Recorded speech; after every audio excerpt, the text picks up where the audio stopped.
তো জীবনে বরকত কিভাবে আসবে, প্রোডাক্টিভিটি কিভাবে বাড়াবেন, যে অল্প সময় অনেক কিছু করতে পারেন, কিভাবে করবেন আমি কয়েকটি পরামর্শ দিতে চাই এবং আমার ব্যক্তিগত অভিজ্ঞতা আছে।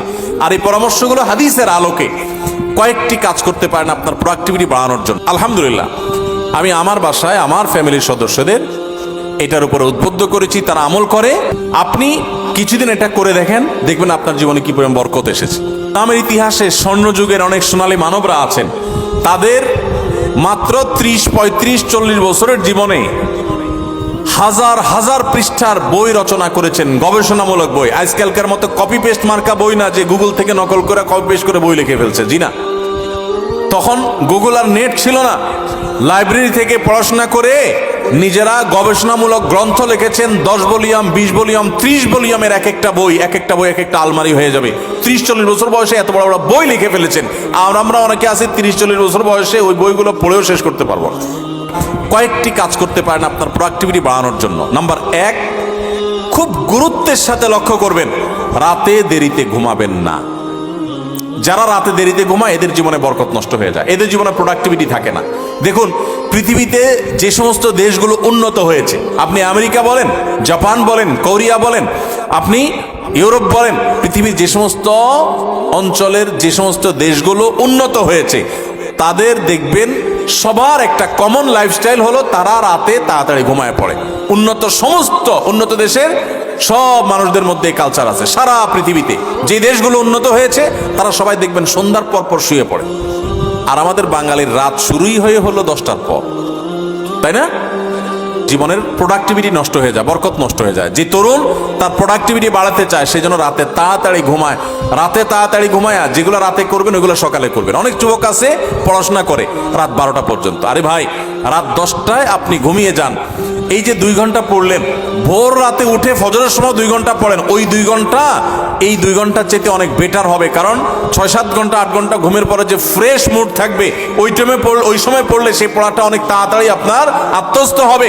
আপনি সারা দিনের হ্যাসেলের পর রাত্রে পড়তে যান, আপনার মাথায় পড়াটা এত তাড়াতাড়ি রপ্ত হবে না, যত তাড়াতাড়ি রপ্ত হবে 6-7 ঘন্টা ঘুমানোর পর। আমি একটা কথা সবসময় বলি, এই যে হেফজুখানার ছাত্রদেরকে আমরা পুরস্কার দিলাম আজকে, সারা বাংলাদেশের সমস্ত হেফজুখানার ছাত্রগুলো এক একটা মিরাকল, এক একটা অলৌকিক।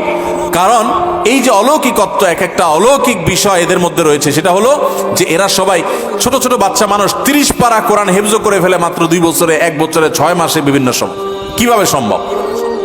30 পারা কোরআন, এত বড় কোরআন পুরাটার হেফজ করে ফেলে, মুখস্থ করে ফেলে, কিভাবে সম্ভব?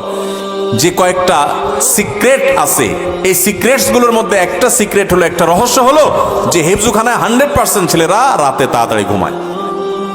এজন্য প্রোডাক্টিভিটি বাড়াতে চাইলে রাতে তাড়াতাড়ি ঘুমাইতে হবে। যেটা রাত জেগে করবেন, যে কাজটা সেটা ভোরে করবেন। 1, 2 নম্বর হলো সকালে ঘুমাবেন না। সকালে ঘুমানো যাবে না। সকালের ঘুম মানুষের জীবনের বরকত নষ্ট করে দেয়। আমাদের নবী সাল্লাল্লাহু আলাইহি ওয়াসাল্লাম দোয়া করেছেন, আল্লাহুম্মা বারিক লি উম্মতি ফি বুকুরিহা। আল্লাহ আমার উম্মতের জন্য সকালের সময়টাতে বরকত দান করবেন, আর ওই টাইমে আপনি ঘুমায় থাকেন। সকালে আপনি পড়ালেখা করেন, ছাত্র মানুষ, তাহলে পড়ালেখা বরকত হবে। আপনি কর্মজীবী কাজ করেন, আপনার কাজে বরকত হবে। আপনি কৃষক কৃষি কাজ করেন, আপনার জীবনে বরকত হবে। আমাদের সমাজে, আমাদের দেশে 9টা 10টা, সকাল 9টা 10টা 11টা আগে দোকান খোলে না, কারণ পাবলিক ঘুমায় থাকে না, একটাই না, রাত জায়গায় আড্ডা মারে আর সকালে ঘুমায় থাকে। ঠিক না ভাই? ঠিক। আমাদের প্রোডাক্টিভিটি নষ্ট হয় এই কারণে। আপনি কিছুদিন এটা করে দেখেন, দেখবেন আপনার জীবনে কি পরিমাণ বরকত এসেছে। আলহামদুলিল্লাহ, আমি আমার বাসায় আমার ফ্যামিলির সদস্যদের এটার উপরে উদ্বুদ্ধ করেছি, তারা আমল করে, রাতে তাড়াতাড়ি ঘুমায় পড়ে।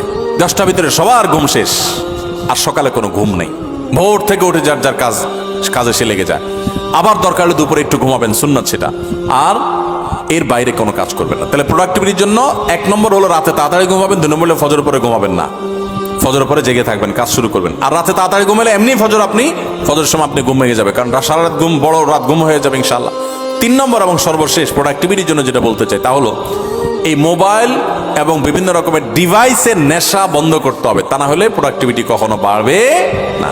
মনে রাখবেন, মোবাইলের নেশায় বুধ হয়ে থাকে আর জীবনে বড় কিছু করতে পারছে এমন একটা মানুষ পৃথিবীতে আপনি খুঁজে দেখাতে পারবেন না, একটা মানুষও না। মোবাইলের নেশায় সারাদিন ভূতের মতো মোবাইল টিপে আর আঙুল দিয়ে স্ক্রল করে একটু পর পর, এই মানুষগুলো জীবনে বড় কিছু করতে পারে না যদি এই অভ্যাস না ছাড়ে। এই অভ্যাস যেদিন ছাড়ে সেদিন তৌফিক হতে পারে, একসাথে মোবাইলের নেশাও আছে আবার বড় কিছু করতে পেরেছে, এটা হয় না। অনেককে আমরা ওয়াজ শোনার নাম দিয়ে শয়তান আমাদেরকে মোবাইলের পিছনে লাগাই দিস। তাহলে প্রোডাক্টিভিটির জন্য এই কাজগুলো করবে। আল্লাহ আমাদেরকে